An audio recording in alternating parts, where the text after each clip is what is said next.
Mitsubishi Pajero Sport kecelakaan tunggal di Tol Medan Stabat. Kondisi bodi remuk tak berbentuk setelah koprol menerobos besi pembatas. Atap kiri gepeng karena pilar A sampai D ringsek. Seluruh kaca pecah, beberapa panel bodi terkelupas. Pajero Sport tersebut terpelanting sejauh 30 meter dan berakhir di luar jalur.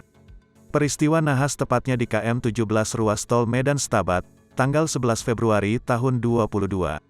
Saat insiden terjadi, Pajero Sport Nopol BK 1167 GR dikemudikan Ilham Muhammad Fauzi, 19. Bersama dua penumpang lain, yakni Santi Nur Hasanah, 18, dan Tondung Lubis, 18. Ajaib, meski kondisi bodi tak keruan, ketiga korban selamat dan hanya mengalami luka ringan. Kanit Lantas Polsek Sunggal, Ibtu Agus Herianto membeberkan kronologinya.